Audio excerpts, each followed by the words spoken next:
Long ago, back in 2003, I was tasked with the opportunity to shoot the war in Iraq. The Allied forces' mission was to facilitate regime collapse and restore freedom to the Iraqi people. That war would become Operation Iraqi Freedom, lasting for almost 9 years and coincide with the war in Afghanistan, the longest war in U.S. history. I am your host, Sean Fairburn. I was a Chief Warrant Officer in the United States Marine Corps. My job was as a combat camera officer, tasked by the Commandant to shoot the war. Making my way down the chain of command to determine the best place to be to accomplish that mission, I decided that the lead ground combat element in the middle of the fighting would be the most logical place to tell the Marine Corps story from the ground.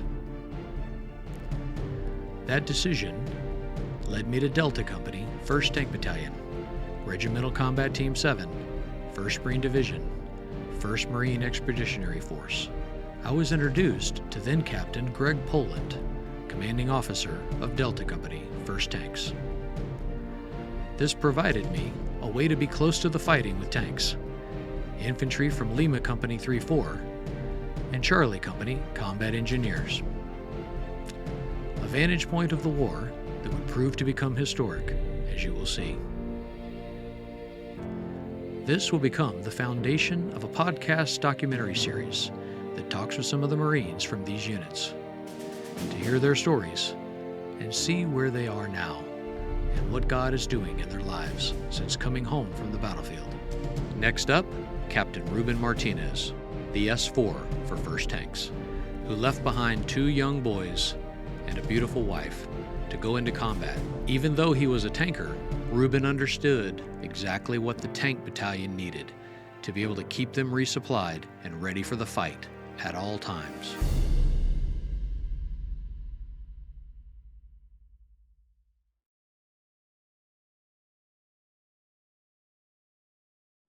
Ruben, great to see you. Doing well, thank you. It's been a while. Man, you're looking good. As do you, John. So I just want to open this in prayer real quick. Heavenly Father, thank you so much. We love you, we worship you, we honor you, we thank you. We thank you for the opportunity you've given us, Lord God, to be able to come back together, Lord, as brothers once again. And Lord, to be able to affect inspiration and change in the lives of those that are watching this. Thank you so much. In Jesus' name we pray, Lord. Amen. Ruben, welcome. Man, so good to see you. It has been a while. Hey, so I have an opening question that I would love to ask. Do you have anybody that was in your family that served in the military at any point in time?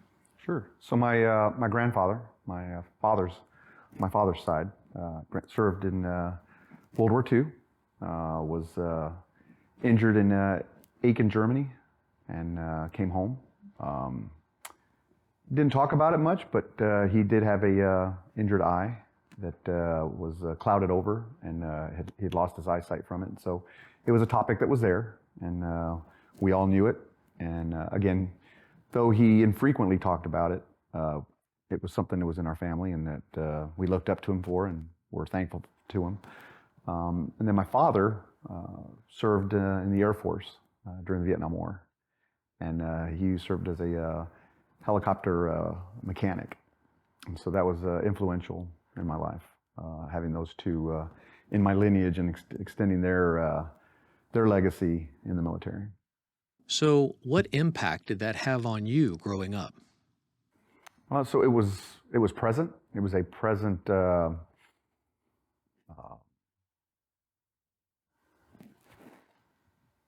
respect for service.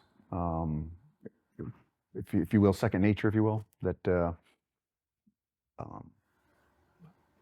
what my parents would talk about, how they would talk about it, the culture of patriotism and respect for our country and those that serve was always present. It wasn't really taught; it just existed, and definitely influenced my perception of our national, state governments, those that serve and whatnot.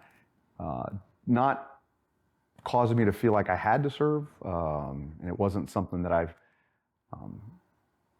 other than natural young boy idolizing heroes and playing war and stuff like that. I wouldn't say it was anything more than that general focus when I was young, leading me to desire to be in the military. It's an interest, but not necessarily a passion or something that I was completely aspiring to from a young age. So let's go back a little bit into your childhood, if you don't mind. You had joined the Boy Scouts.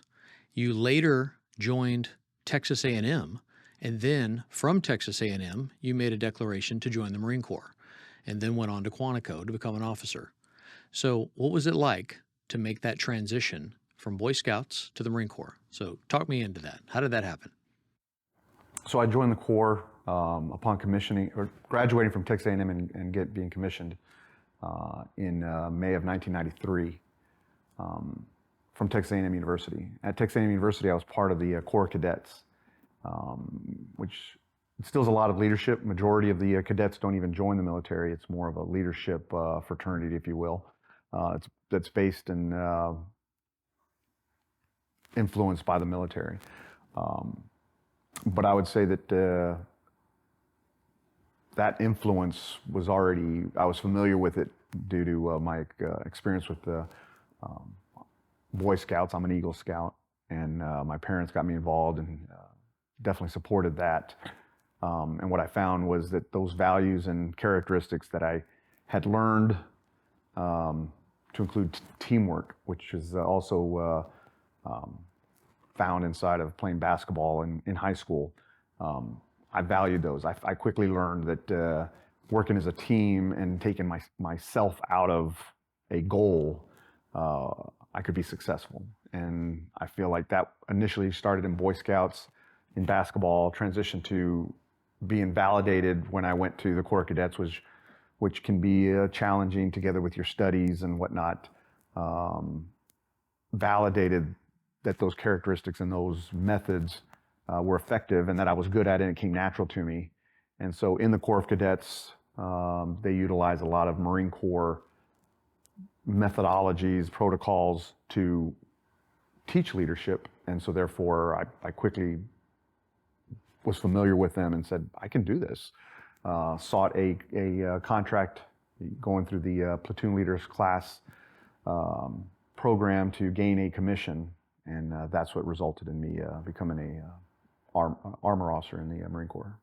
So at that time, was it kind of a short-range plan that you just wanted to join, do your 4 years, and kind of move on to something else that you already had sights on? Or did you intend to make it a career and to stay in for as long as they would keep you around? Sure. So I think that majority of those that join the military realize that they need to make that first commitment, but they're not truly sure if it's going to be a career. And I think you quickly can ascertain that it's not for everybody, and it is a challenge, and it is a different lifestyle than what you're used to.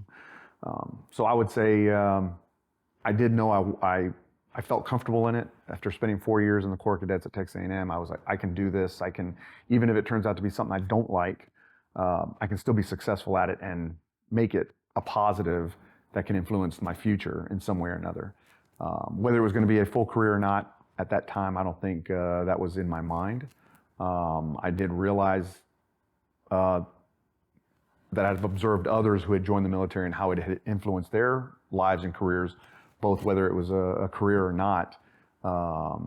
It just definitely made them leaders and persons of character that I lean towards. So while you were there, what did that look like with regard to your choice of MOS, or what job you wanted to go into? And what was it that attracted you to armor? And when did you decide, yep, I am going to be a tanker. I want to go into tanks. Describe for me a little bit, how did you come to that conclusion? What motivated you? So let me quickly go back right quick to bridge your last question with what you're asking Sure. now. And something that very much defines me personally as well as a Marine, but more importantly as a husband and father. And that was that in that month of May in 1993, within about a week's time period, I graduated, I got commissioned, purchased my first vehicle, but more importantly, I married Cathy, who we had been dating pretty much my whole time at Texas A&M. And so to further answer your question with regards to what decision to go in the Marine Corps, definitely the stability of a military career allowed me to feel comfortable that I could support Cathy and I as a family early on. And so that influenced a lot of that direction, and definitely it's been a blessing to have experienced Texas A&M with Cathy and then take it into the Marine Corps, which we both then realized it was an easy transition because of the values and the traditions and the characteristics that were common. So that helped, being with her helped me to make it more as a team effort going through, and it was fun. It was easy, which then leads me into my answering your question with regards to the basic school. That's not easy, and there's a lot of stress. There's a lot of failure means impacting your career and your life, and so you go in there as well as knowing that the level of quality individuals in the competition is just extremely high, which sometimes is very humbling as well as very challenging. And are you up to the task? You're definitely going to have to bring your A game, especially because the competition then determines what military occupational specialty you get assigned to. And everybody there knows that you went there to be a Marine, and if you put your best foot forward, you're going to get the title of Marine, and that's an accomplishment. But then you realize, well, what am I doing in the Marine Corps? That's huge, because you do then at that point then further realize that whatever MOS is given to me will determine if I do make it a career or not. Because I may get something that just doesn't interest me, and I'm going to have to make that decision to just end a contract and get out soon. So you do realize that, as well as how can I contribute to that Marine Corps team. And so for me personally, I did buy into the Marine Corps ethos of very infantry-oriented organization. Everybody else supports the infantry and willingly and happily does so, because the system has proven over its history that it works. But that's an interesting topic, because in there you're going through a lot of the challenges that are, for everybody, is held at the standard of that infantry level initially. And even those that are going to be lawyers, per se, realize, oh my gosh, I want to be a lawyer, but I'm going to have to meet this infantry standard to make it. And the running joke is that eventually people just, I can't do it, and I may be able to do it now, but to do this for 4, 6, 8 years, humping everywhere with 60 pounds on my back all the time, I don't think I'm going to be able to do it. And so that's a running joke in TBS amongst the students of who's going to last and who really does want to be an infantry officer, who wants to be a grunt. And I would say that I was on the edge, I was on the verge. I did know I wanted to be combat arms, and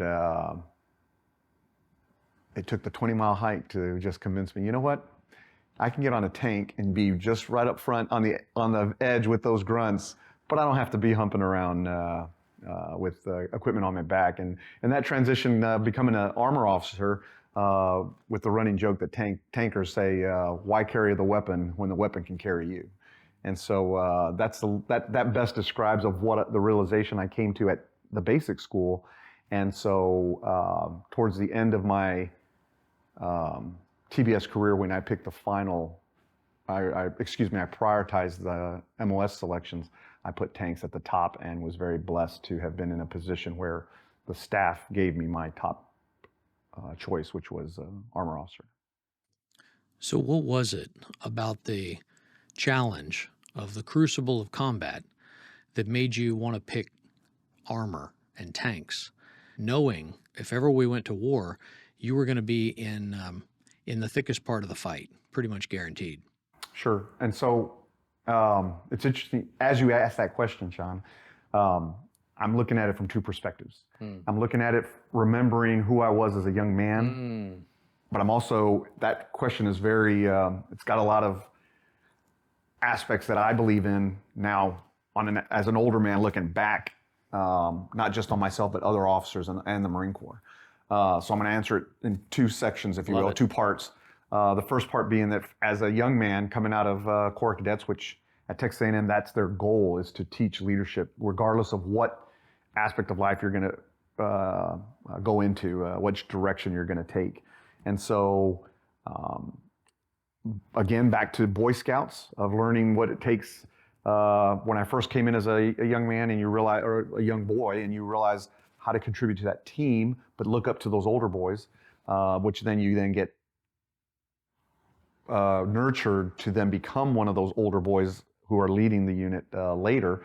Same thing happens in the Corps of Cadets. You're a fish, and you don't know anything, and you just say yes sir, no sir, and you do as you're told, leading all the way up to leading a whole unit of that of that program as a senior at the Corps of Cadets. And so that aspect going into the Marine Corps, I think from a young man's perspective, you appreciate that leadership and you appreciate that growth, but you realize if I put the work in now, the education, the sacrifice, I can bypass a lot of the stepping stones that enlisted have to go to and have to wait until they can get into a strong position of leadership.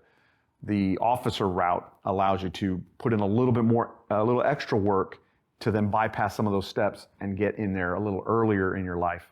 And those opportunities that exist and the blessings of leading young Marines, which then leads me into my second part of answering that question.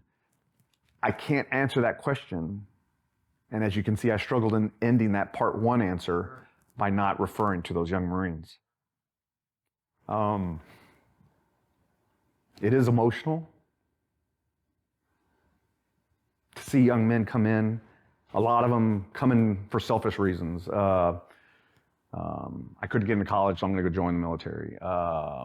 My family did it. My brother was a Marine. I'm going to do it. And then to see them truly grasp what, for me, I would say was reinforced and brought in from Boy Scouts to Corps Cadets. It was a nurturing. It grew, and they get it like overnight from being a teenager on the street to then going to boot camp, and now I'm a United States Marine, and I bought into it.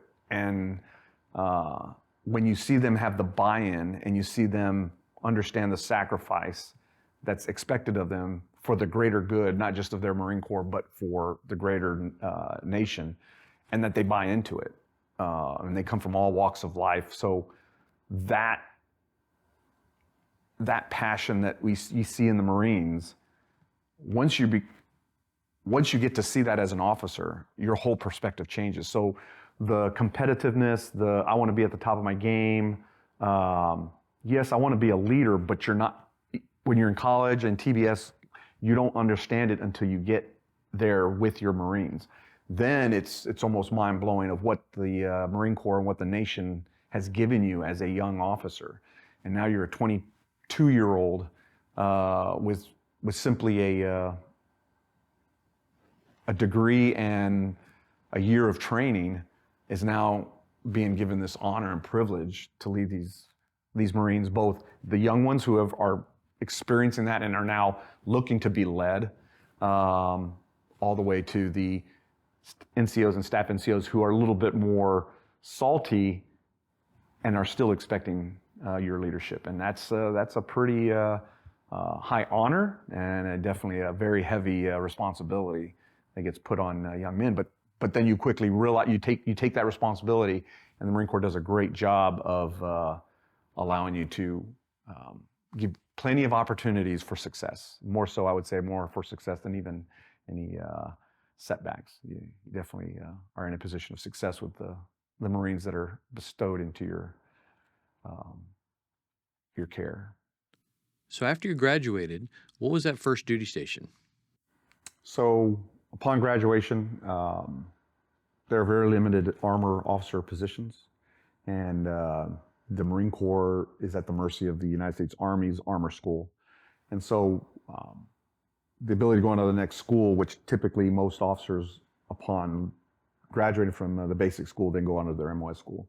I was given the opportunity to go to 29 Palms to my first duty station at 1st Tank Battalion because I was awaiting the opportunity to go to school.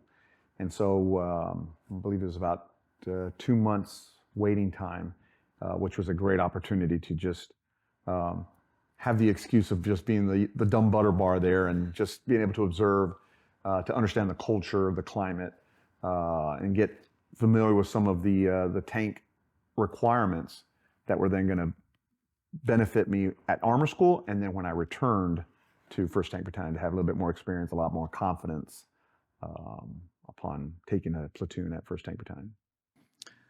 So, quick question. When did you meet the woman who would later become your wife? So, very interesting story. I met my wife, Cathy, through my high school prom date. And so my high school prom date, we were friends. We both ended up going to Texas A&M University. And as a freshman at Texas A&M University, the university is unique. The Corps of Cadets works as a form of academy, but just in the area that the Corps of Cadets live. And so when the cadets leave, they can, though they're in uniform, they can intermingle with the rest of the student population. And a lot of the freshmen choose to therefore make a lot of friends so that they can hang out with civilian friends and not have to go back to the Corps Cadets area and get harassed as freshmen. And so I would frequently go visit my friend Susie at her dorm to spend time with her. And Cathy was lived in a dorm room just down from Susie. And thanks to Susie, she introduced us, and we started dating. So obviously early on, she was involved and you guys had a relationship there. So did you and her talk about the direction that you wanted to go in to join the Marine Corps? Did she have any influence on that one way or the other? Or, how did that ultimately unfold with regard to your relationship and the choice of the Marine Corps? Sure. So, and did she know kind of what that translated to, what that meant, and some of the difficulties and challenges that would go along with being the future wife of a Marine officer? We both were filling each other out on what our futures were. We had the blessing of meeting early in my Corps Cadets career. She was ahead of me in her studies, and we knew she was going to graduate before I did. But she got to participate with me in my Corps Cadets experience. As a freshman, I was part of the fish drill team. And the fish drill team is even a further, more intensive training, if you will, that's very Marine Corps focused, which influenced some of that decision to go in the Marine Corps. So she got to see part of that. She got to see how difficult it was upon me getting through the challenges and whatnot.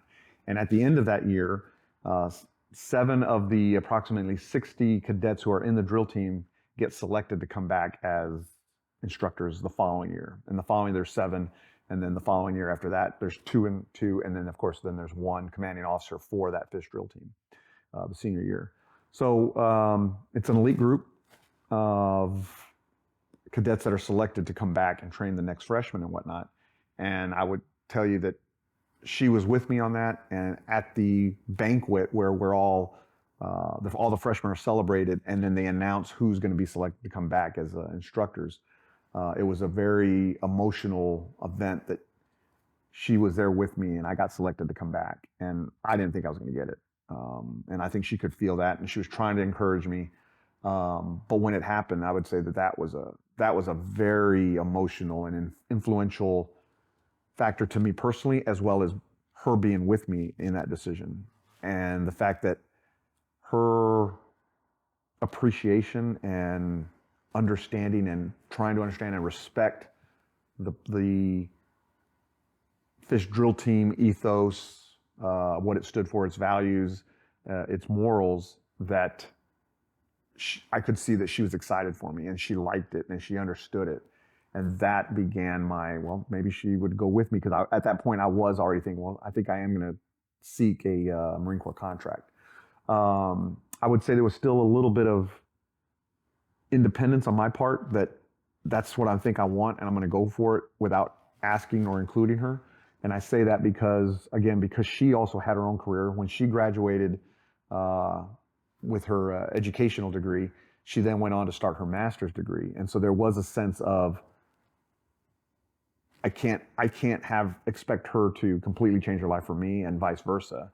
And so there was a little bit of independence, but I would say that we were, the Lord brought us together and made it where we were working together, because, again, where she was going in her direction, once she applied for her master's, her degree plan was going to have her graduating with her master's at the same time I was graduating with my bachelor's.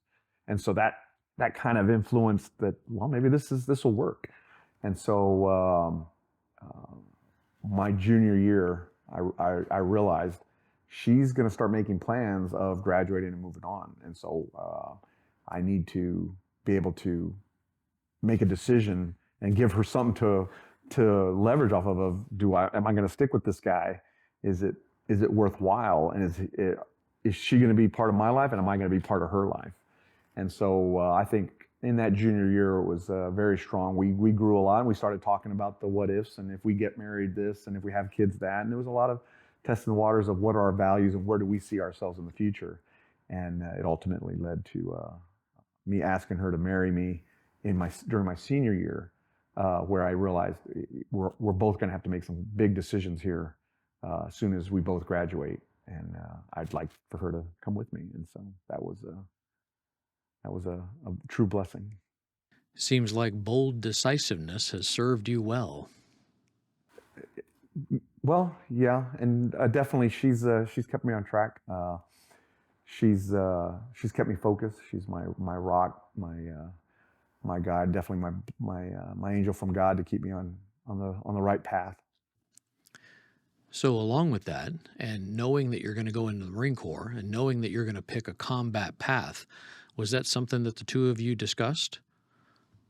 And the potential likelihood that you're going to go into combat someday? Yeah, that's so I would say that we're talking two worlds, the world pre 9/11 and the world post 9/11. And I would say that there is an aspect of, we knew that. I did address with her my MOS top choices, but she never really, she supported me, asked questions, was a good sounding board for my decision making, but she never really any ultimatums or preferences as to combat arms or non-combat arms or a specific MOS that might lead to another career. She was very supportive of helping me go through the process. With regards to combat, I would say that there was an element of, that's unlikely, that, yeah, we're ready to do something like that, and we understand the extreme concerns or fear of losing a loved one in combat. But I would say that there was an aspect of, it's unlikely, we haven't seen it in so many years, and America's pretty strong. We don't see ourselves having a full-out war, and so I think we never said those specific words, but I would say there was that element of feeling those feelings, that let's just pick the MOS that you feel the most comfortable in, and that satisfies your military career desires. Which again, she laughed with me when I made the decision to go from infantry to being a tanker, because I was a little tired of carrying a backpack on my back. You mentioned after 9/11, and what year after that, at what point did that occur? Sure. So with regards to my career, very timely in the sense of I'd been a platoon commander. I then went and was an instructor at Fort Knox at the Armor School, went to Expeditionary Warfare School, achieved the rank of captain right before going to that school, and then returning to 1st Tank Battalion to be a tank company commander. And I say very timely because when 9/11 happened, the month after, I took Bravo Company tanks as part of an element of 1st Tank Battalion to Egypt to be part of Operation Bright Star. General Mattis at the time was using Bright Star to prepare his plans for Afghanistan. And so we were in the mix, we knew it. It led to the training that we did. It made us very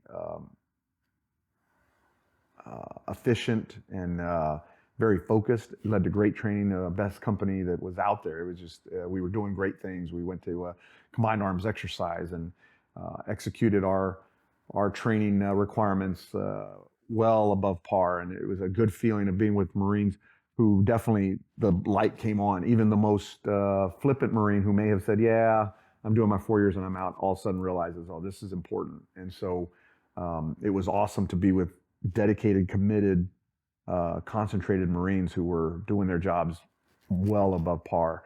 And it was a well-oiled machine.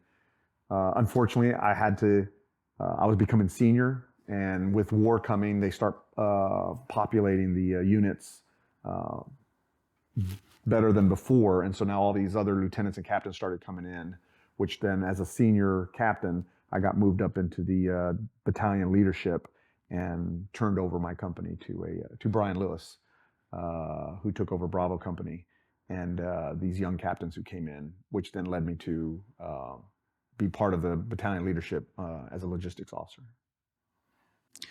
So most people don't necessarily know how many positions are available, especially officer positions are available within a tank platoon or a tank company or anything along those lines once you get into the S shops. So kind of briefly walk through that, from a platoon commander to a company commanders who are usually captains, up into some of the other positions, and what does that typically look like with regard to the amount of jobs or the amount of officer slots that are available within a battalion?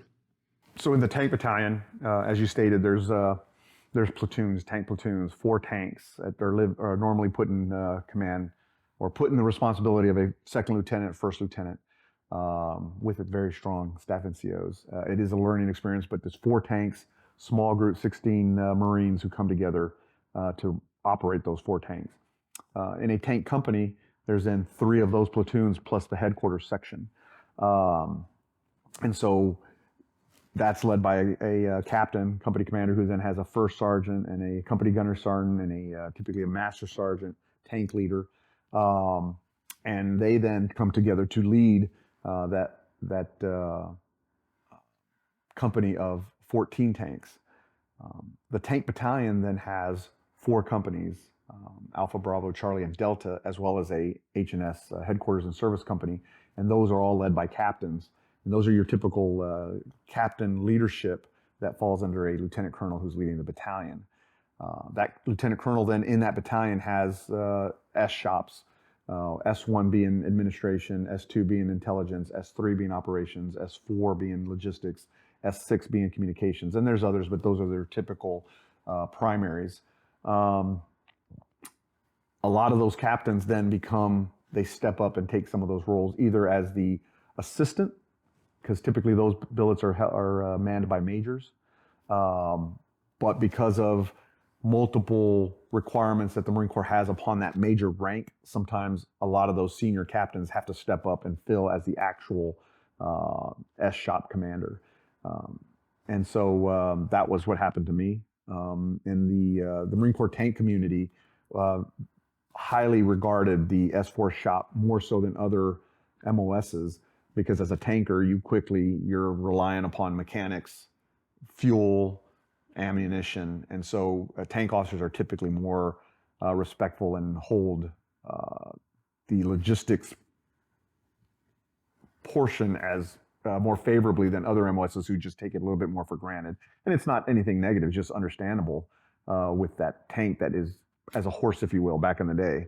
You got to take care of it, and so you're more understanding and respectful of that logistics aspect of that unit. And so captains, after company command, We'd all love to be operations, but there's only one operations, S3 operations shop. So then now as tankers, that S4 shop is also highly coveted. And so I was very blessed going into combat and knowing it, because again, 9/11 happened while I was a company commander and we deployed to Egypt. And so we already knew we were going to be going sometime.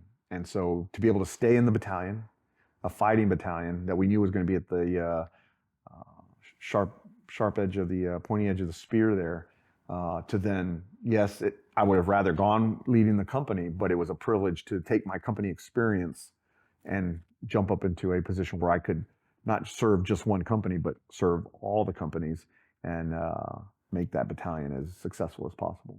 So based on that OC field, did you have a plan going in where you started and to kind of how far you could go in that particular field? So how did that unfold for you? So I'll start answering that with a generic answer of there was a sense of taking it for granted, if you will.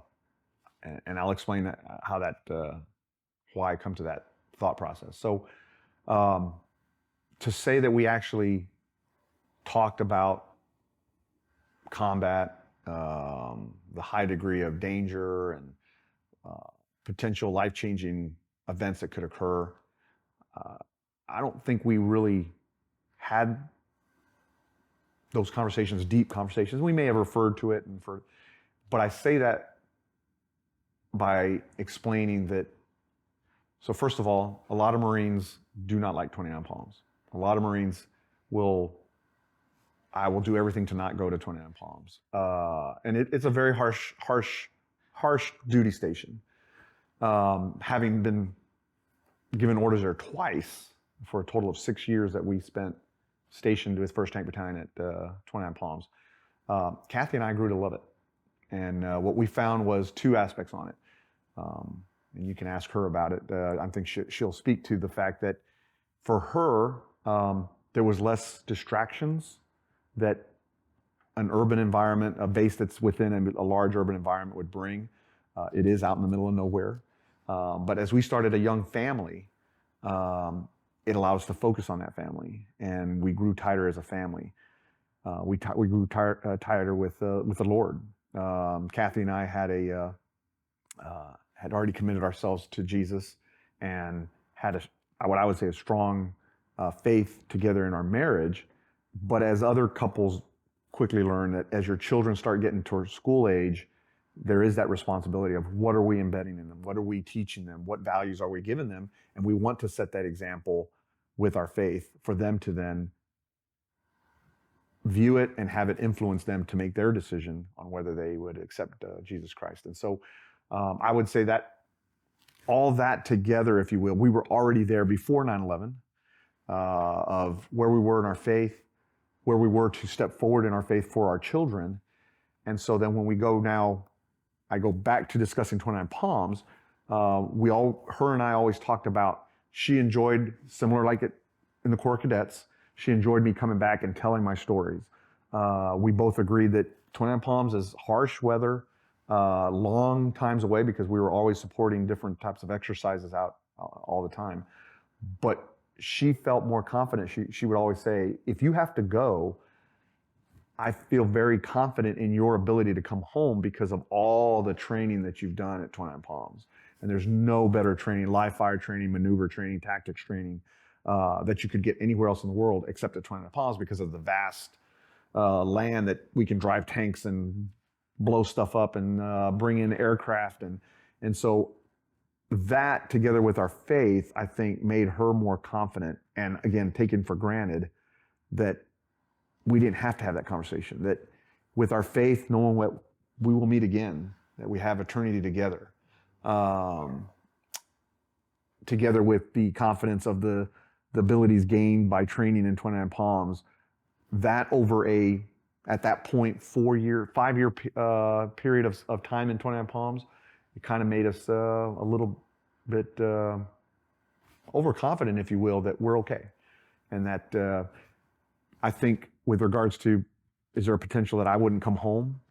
I think she was already having to contend with that daily every time that I went to train, because you can die out in 29 Palms in training just as well as in combat. And so I think that kind of not numbed her, but got her accustomed to having those fears and having those thoughts and having to contend with them. Helped her.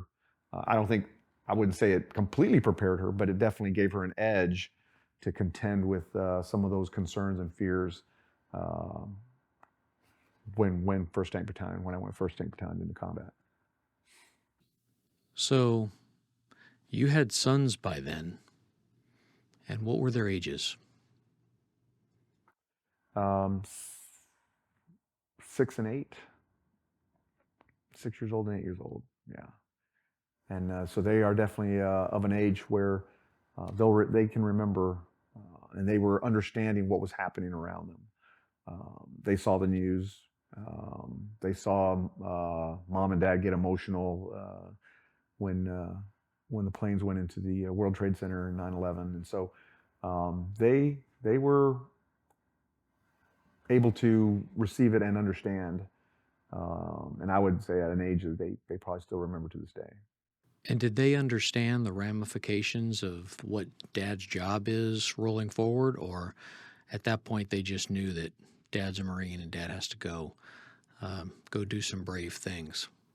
I would say that in the description I gave you of Cathy understanding and being able to accept it more, for them it was definitely a wake-up call. So they also saw, we got to live in Ocotillo housing that was right there on the path where all the exercise vehicles would come home and pass right through all the time. So they understood that. They understood the magnitude of the number of Marines that go out to execute these types of operations, and how this is a big deal. And those are a lot of guns, and those are a lot of bullets, and they could hear the explosions. They could hear the aircraft going over. But then I think for them, it's cool. They did take it for granted, but then now it came to a realization of all that is going out to go potentially fight another organization that is of the same magnitude. And I think there was through them, I did see a little bit more the light bulb coming on and the realization of life. So was there ever a time when you just kind of sat the boys down and kind of painted the picture of what that might look like if, as combat unfolds, it might change the course of the family dynamic? Right. We did have those discussions. How did you explain that to them? I would say we had some of those discussions early on, but definitely 9/11, knowing that we're possibly going to deploy, throwing in those discussions, but more in the aspect of faith. I used it as an opportunity to help them grow in their faith. That I would explain to them, okay, I know you're having some fears, and it is scary that Dad's going to go into combat, but do you realize that I could drive down to the convenience store right now and I get hit by a bus and it's over? And so I use that analogy a lot with them of you could get hit by a bus tomorrow. So are you prepared? Have you made your attempt to have that relationship with Jesus Christ, to accept him as your Savior?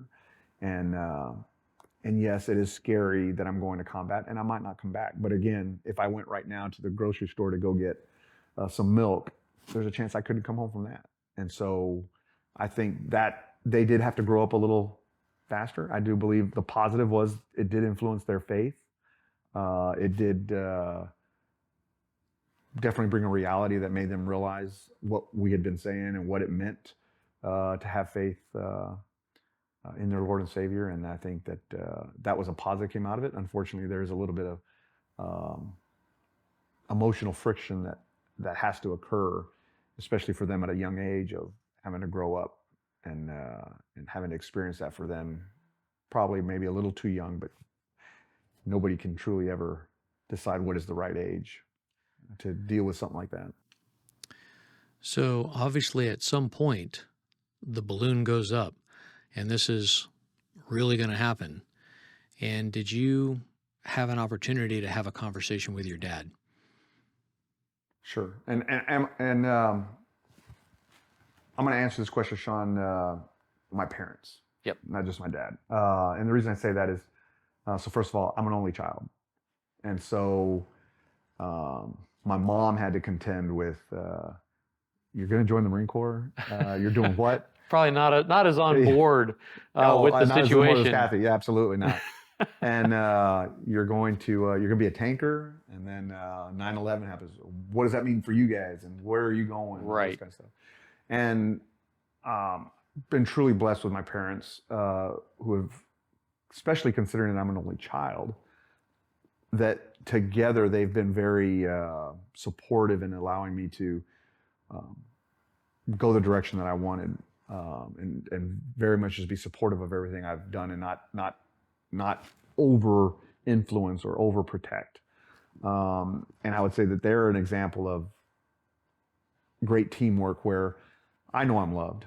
My mom's portion of that teamwork is showing me that she loves me, sometimes too much, if you will.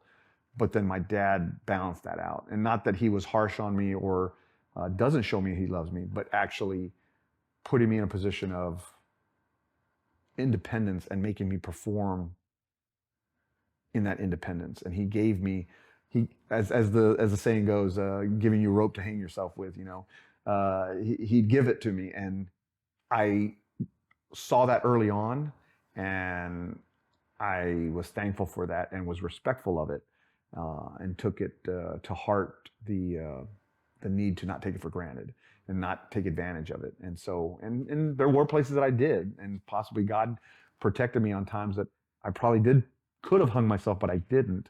But I was always thankful to my dad that he let me do that. So coming back to your question with regards to that aspect of telling them that we're about to leave to go to combat, I would say it was easier with my dad to tell him. My mom was obviously going to get emotional, but I would say I was very impressed with her courage, where she said, I love you, and that's all I can do. And as long as you know that, whether you go to combat or get hit by the bus, you'll know that I love you. And so she was good in that sense. And then, of course, my dad was very supportive in saying, hey, now that this is happening, it's a true blessing that you went to Texas A&M, getting a great education as well as experience with the Corps of Cadets. You went in the Marine Corps, great experience, great training. And so now that this requirement to go into combat is here, yes, it's scary, and yes, there's some reluctance, but we can feel assured that you've been in a position to have the highest potential of coming home because of the training and everything that I've been able to accomplish. So as challenging as that was, when you had to leave for combat in your first deployment onto the battlefield, a lot's changed. The boys have grown up. And where are they now? So both of my sons are Marine Corps officers at this time. Both are logistics officers. And one is currently a captain at Marine Barracks 8th and I. And my younger son is with CLB 6 at Camp Lejeune, North Carolina. So by the same token, at some point, if the balloon goes up and they give you a phone call and say, Dad, we're heading into combat, what will that be like? So we just kind of dealt with that recently with our son Jacob in Camp Lejeune, CLB 6, with the balloon going up with Ukraine. And his unit had already been training. He had done training in Norway. And so there was this somewhat of assumption, if you will, that because of his training in Norway and that the units that were up there training, that if America sends forces, it's a good likelihood it would be his unit. And so it is a completely different aspect when it's your own son, but I can tell you that as I answered before with regards to the perspective of a young officer and the perspective of an older officer, I'm not old, but I guess I'm salty. I guess we'll call it salty. Experienced, yeah. I would say that has helped a lot because, of course, I love my sons. Of course, I love them to a degree that no other.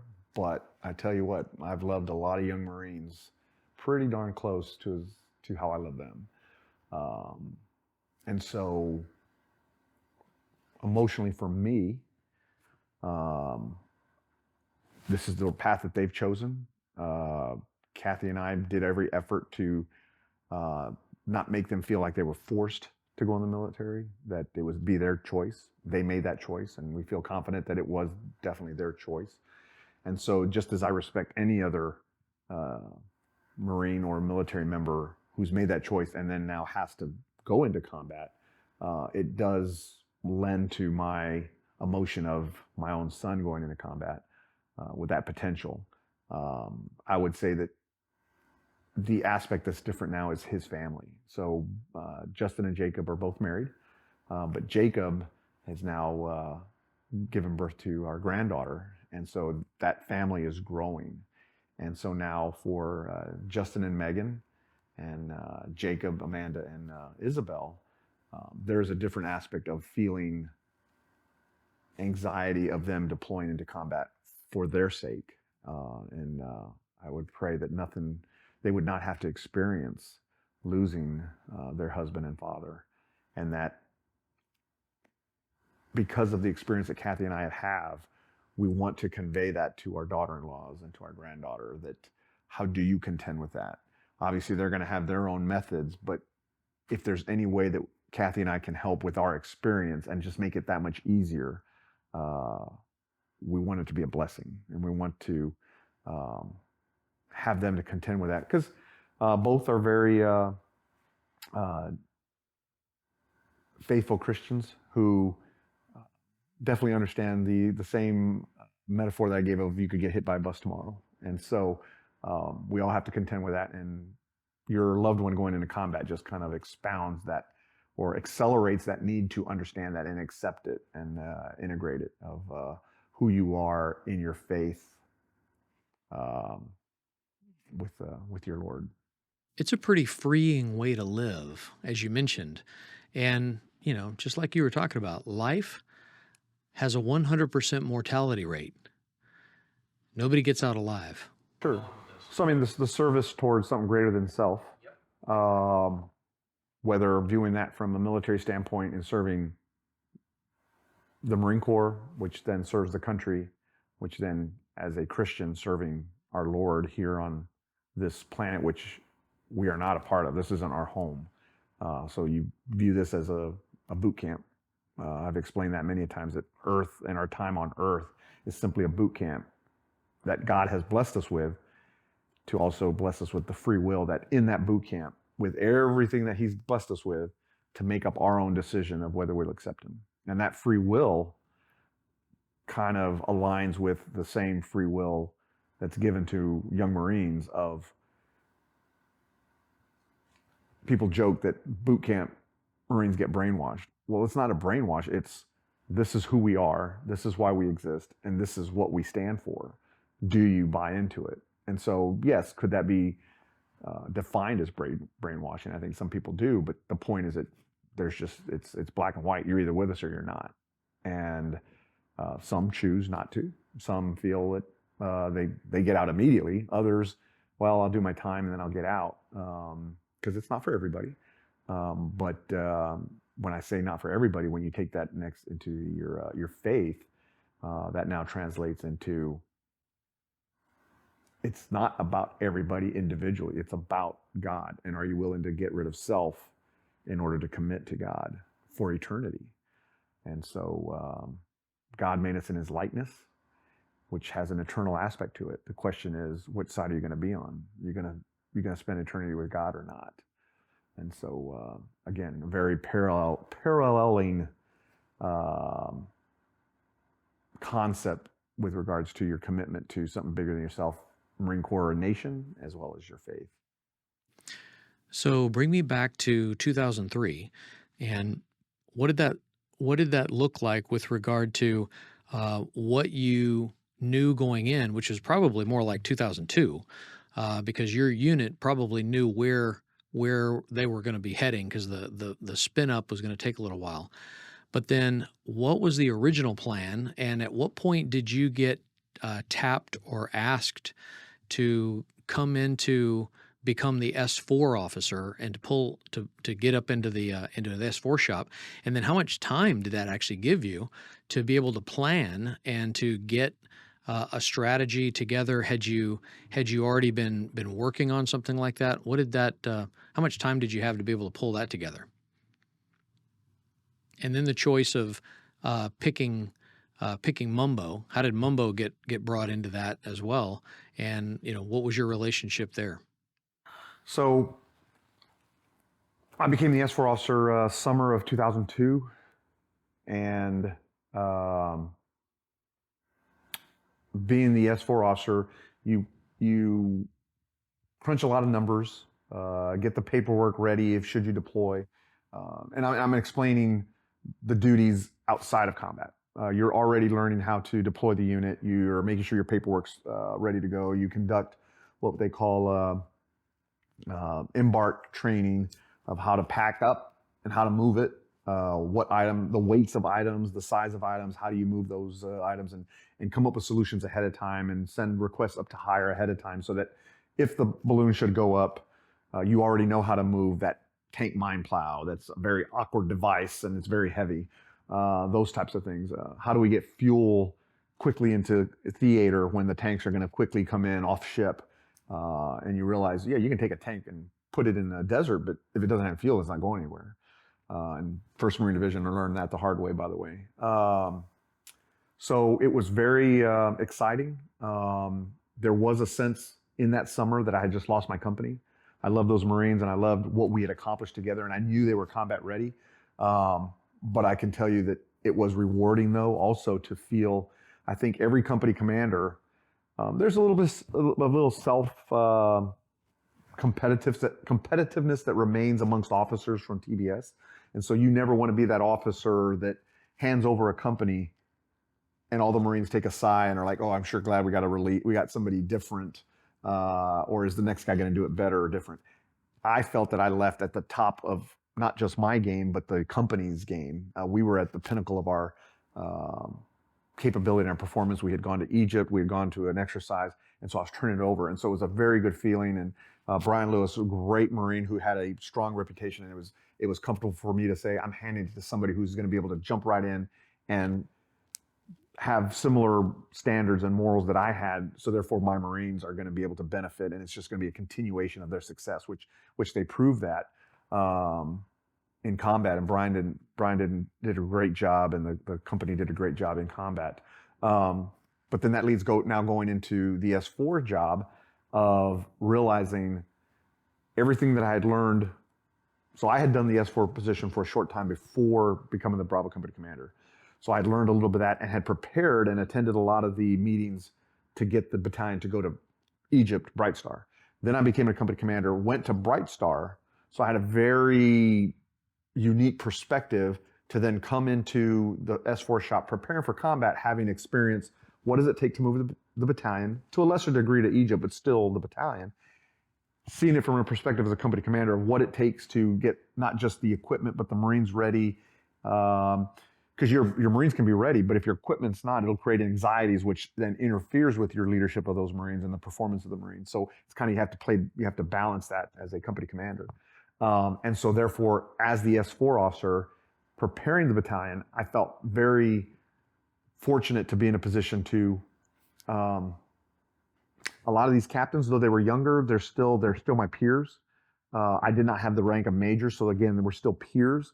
And so it felt good to still be amongst my peers and convey that experience to them, to be in there and say, I'm still in the mix. Here's some guidance. Here's what I learned, and let me know what you need, and I will fill in that hole with regards to preparations. And so I'll be honest with you, it was very enjoyable. Having done it, tried it once, done it, again, practice and trainings, and now we're doing it for real and watching the Marines just completely perform at a level that was just amazing. And the example I would give you is ISO containers, the containers that we see on semi trucks going down the highway and whatnot, that you see on seaports where there's thousands of those containers. Well, now imagine those containers as well as other pallets of material that are getting moved out. And you got a bunch of 18-year-olds who are out there with forklifts, out there with ratchets who lift up these containers. And they're out there moving.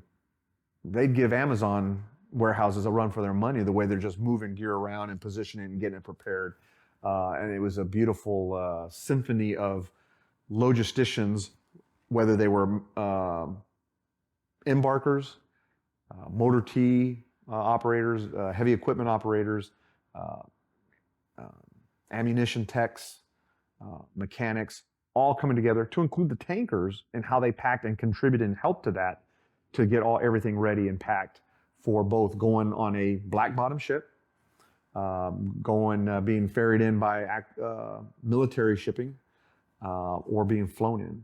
And so having all that being orchestrated and having a strong influence on that, and feeling that as a team, we really were able to get this monstrosity, which is a tank battalion, which aside from Marine Corps artillery, tank battalion has the majority of equipment that supports the 54 tanks that make up the tank battalion. I know, by the way, we had more that were given to us after that, so it was almost 56, 58 tanks that we ended up taking. But all the trucks and logistics that go to support all that, packing all that and moving out, it was definitely a magnificent feat that true sense of accomplishment for the Marines, even before we even made it into country.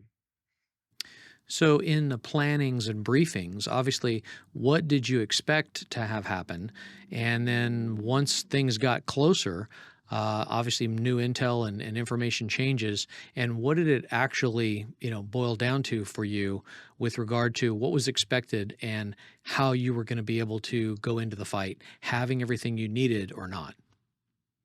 So at that time, when I got there in the summer, we were already being told could happen tomorrow. And so there was an element of rushing the process of embarking. But again, having trained in 29 Palms, where you have to train to pack up your stuff to go to the field constantly, as well as we'd already been to Egypt and had done a few embark trainings, it put us in a position that we'd done this before. We just need to keep refining it. And so we were ready. We identified who our flying echelon teams were, who was going as our advanced parties, and so on and so forth. And so I'd worked closely with a lot of the embarkers, and we had the battalion's roster already broken up into the teams that would be going in and what waves would be going in. And I was attending the division meetings primarily with 7th Marines at 29 Palms, but then also 1st Marine Division over in Camp Pendleton to prep. And I was attending a lot of these meetings with regards to they were doing their planning, and I would come in to ensure that all the equipment and all the personnel were being accounted for from Tank Battalion, as all the other units were doing. Everybody's meticulous details that they could provide just made the higher elements, regiment and division, a lot more accurate and a lot more successful with the more detail that the ground level units could bring. And so tankers pride themselves in also being logistically sound as well as tactically sound. And so I felt the responsibility of making sure my numbers are correct and everything was done right to convey that. And we do it pretty well. There was places that my fellow Marines held me accountable to a standard that when I went to the meetings, I was like, oh geez, I'm 2-3 steps ahead of other battalions, because I have these Marines who do such a great job and give me the information that when asked specifics, and when I say specifics, we're talking you put an item on a ship, you got to make sure the cube is just perfect, because if a vehicle or whatever doesn't fit in a specific part of the ship, you've now potentially made an error that has second and third order effects in the whole planning, as well as the weight of a vehicle or a pallet for airlift. And so those are the details that are key, and that the young Marines just do a great job of understanding that and being very accurate. To include tankers who are not familiar with as embark officers, or embark Marines or whatnot, they may not be as familiar, but they quickly learn, I'm going to be the one that puts on the specifications of a pallet or a small pallet that's on a vehicle that now makes this vehicle a different shape than it normally is. And so the numbers that I put on there, I got to be pretty accurate. And so it was awesome to see the Marines understand that and give into it. It wasn't, I don't have time for that. I'm a warrior and I'm just here. Tell me when it's time to start shooting the bad guys. No, they understood what it took and they contributed to that detail of embarkation. That it was amazing. And so working with the regiment, it took us all the way to having stand-ups and then being stood down to deploy. And I remember one of the aspects was, I believe it was 3rd Battalion, 7th Marines was in Okinawa, and their staff came in to, I think it was 3-7. It might have been 2-7. Part of the idea was to wait for them to see if they were going to be deploying with us. And I remember, it's easy to remember because it was New Year's Eve. We all got called, and we probably got called at about towards the end of the day, because I think everybody's going home, and then I realized, okay, I'm just going to stay because the meeting's at 6 o'clock in the afternoon. I'm just going to stay at work. And we got called up to 7th Marine headquarters for, again, another review of embarkation data, ensuring that we had our data correct. There's always changes. Again, somebody got a weight wrong, so we all had to adjust. And so having those constant refinements of embarkation data. And so we went to 7th Marines, and we were waiting for the battalion commander and embark officer of 3-7 to come in from Okinawa. And it turns out we weren't going to wait for them. It turns out we were going to deploy without them. And I say that because I remember it seemed like, why are we waiting on just this one battalion for the whole division to make a decision on when we were going or when we weren't? And the regimental S-4 officer and the regimental commander walk in and start briefing us on what the division's plans are, that they're starting to get put in place. Planes are getting assigned. Planes are going to start arriving at March Air Force Base. And during that briefing, the 3-7 individuals walk in, and they sit through the brief, and at the end of the brief, they find out that they're not going. And that was very frustrating for them, that they kind of got left out due to their deployment to Okinawa. But I remember that very clearly, because now at that point, that decision, it's like everything was coming together, because we knew if they get included with us, we're all going to have to adjust our embarkation numbers. And there was kind of we're going to have to redesign everything that we've refined in these past 4 months. And so as soon as that decision made, it was like, wait a minute, we've sat in one of these briefings before, but this one's real. That is a big decision that division made, and division's given us now plane flight numbers, times, locations. And we're like, okay, it's starting to get more real. And at the end of the brief, it was told to us that, yep, we're leaving, and we're going to start incrementing immediately. Our advanced echelons were leaving pretty much within the next 2-3 days, and that varying echelons would be embarking over the month of January. And I remember leaving the meeting, and it was past midnight. It was probably 1 in the morning, whatnot. And I'd stayed behind to ask questions, and everybody had filtered out. And I remember walking out, and if you're familiar with 29 Palms, the base is essentially on the side of a ridgeline, if you will. And so the roads are very angled, and when you walk down them, you can look out and you can see the desert and the city of 29 Palms and Joshua Tree, especially at night with the lights. And I remember walking out, and what caught my eye was, I remember the cool air, and it was a quiet night, dark night, 29 Palms out in the desert. It's very dark. But I could see some remnants of fireworks that were being blown off for New Year's. And a surreal feeling came over me of, wow, life goes on. People are celebrating a new year, and here I am with information about sending our battalion into combat. And so I made my way down to the battalion headquarters and to my office, and I picked up the phone and called the battalion commander and said, it's a go. We've got it, and our guys are leaving here in 2 days. And I started listening to him where a review of who was going, when they were going. Then called Mike Purcell, our operations officer, because he needed to know that information. as well. And that pretty much led into an early morning meeting of bringing the staff together and begin sending Marines to Kuwait.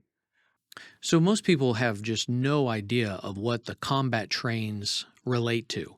And they really have no idea of what it takes logistically to be able to keep a tank in the fight, much less keep a battalion of tanks in the fight, with an expectation of the likelihood that some of those tanks are going to have maintenance problems, or they're going to get hit, and you need to be able to resupply them as close and as fast as possible. So most people just they don't have a picture of what that looks like. So how would you describe that for how deep and how challenging this maneuver element that has to be able to support a tank battalion in combat? Because this is no easy task. And so that S-4 shop, kind of like describe what the S-4 shop is, what its responsibilities are for that tank battalion, and any of the other kind of cats and dogs that are involved in supporting those that are doing the supporting. Sure. So that's a great point, Sean, because I mean, to just get a infantry unit, it's mostly people and their personal items. They do have some gear that goes with them, but it's more people oriented. That is easier, and of course, I'd be lambasted by S4s from an infantry battalion. Say, hey, don't be downplaying how hard it is. There is difficulties, but again, it's more focused on those individuals. It's getting those people into country.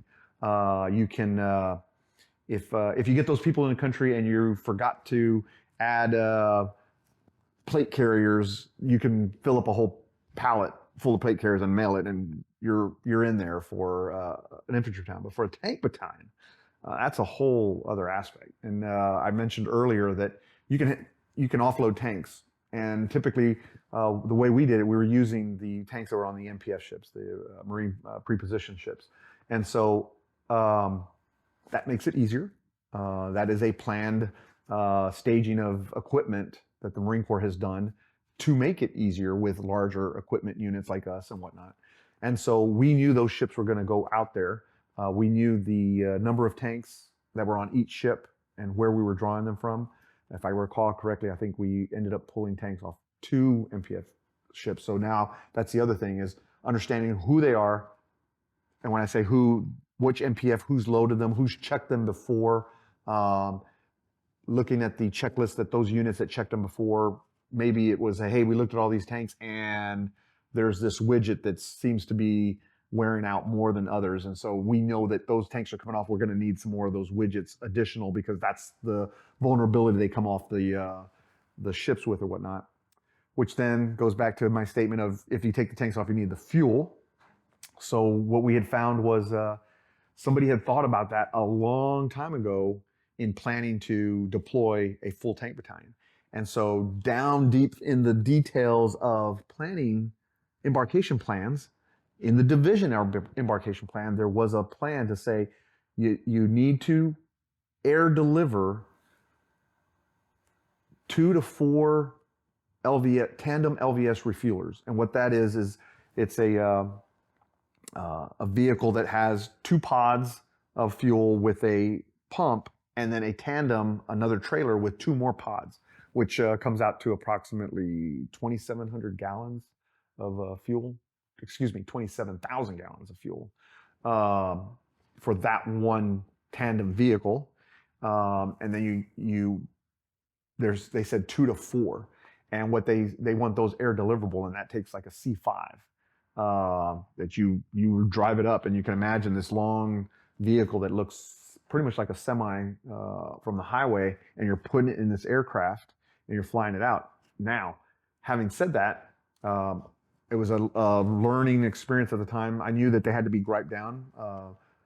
These great aircraft these Stratoforce aircraft can take a tank, actually take 2 tanks, which weigh 70 tons each. So this refueler, a lot bigger, but not as heavy. So we were confident they can hold it, but we were unfamiliar with what it takes to gripe down that vehicle.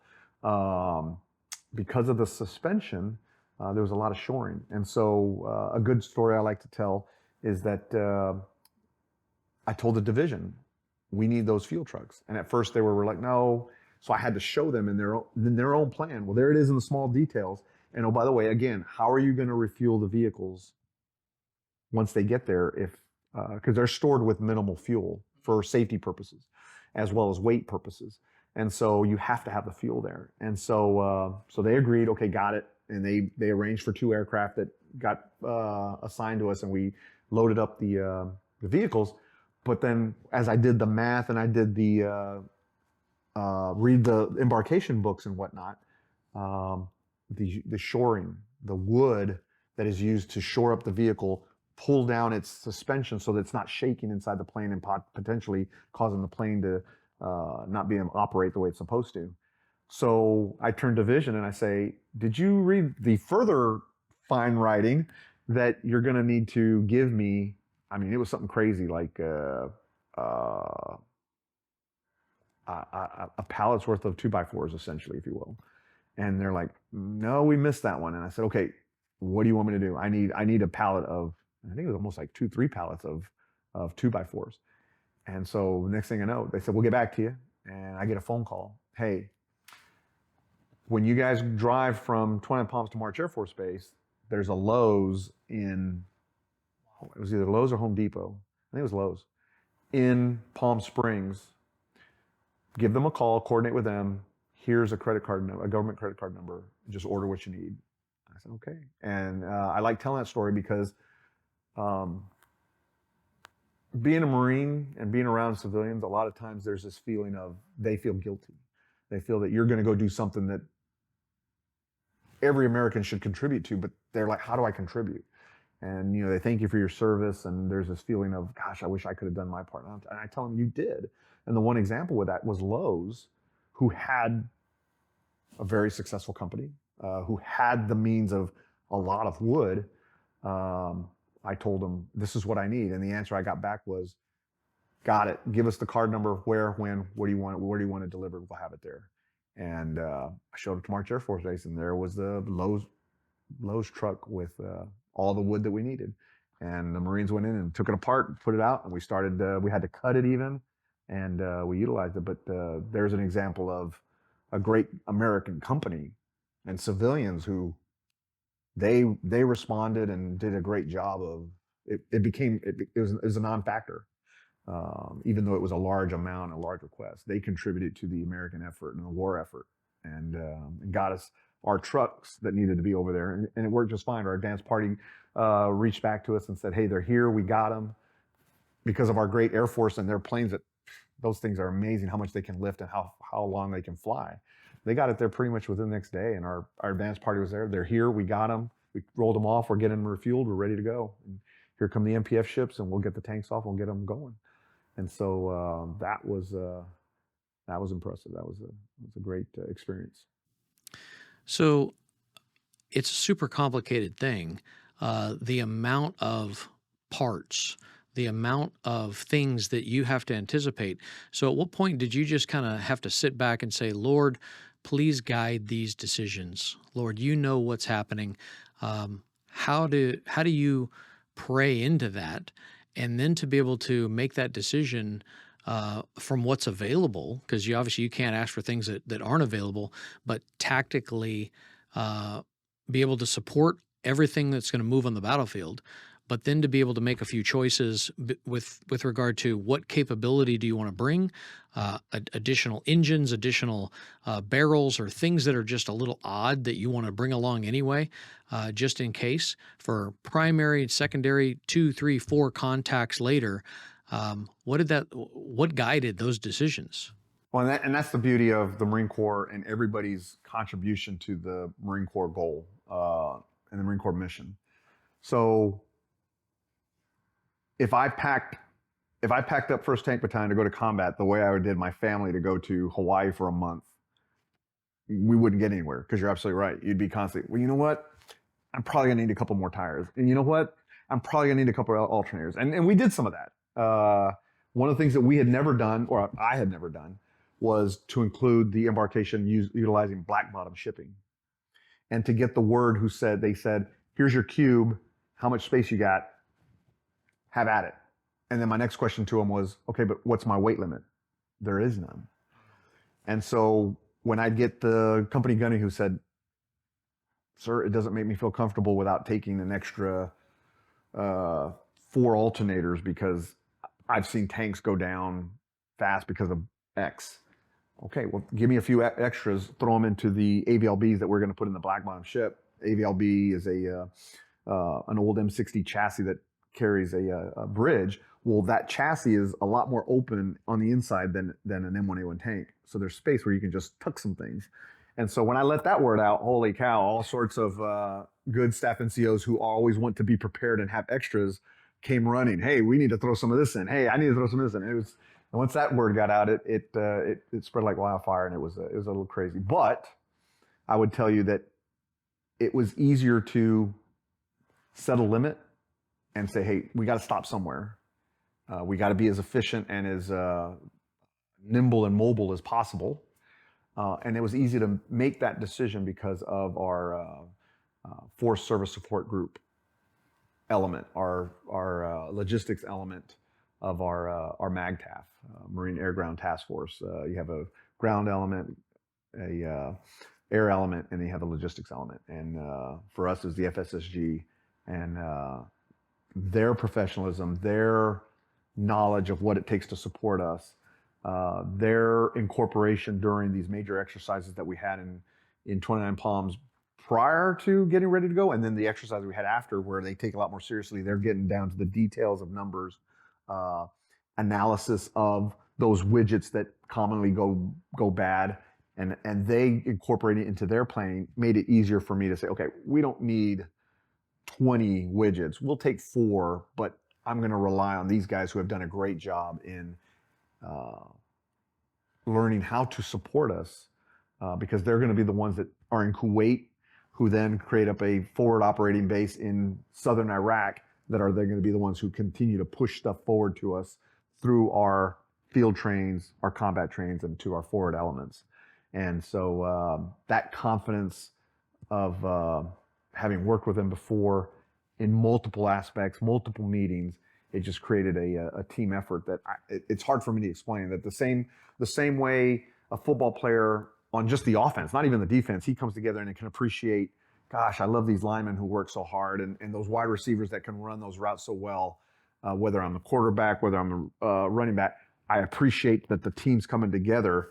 You can see that at a platoon level. You can see it at a company level, but then it's a little harder to see as you go to battalion, regiment, division, the MEF, but it's still there. It's still there, and you can have confidence in it.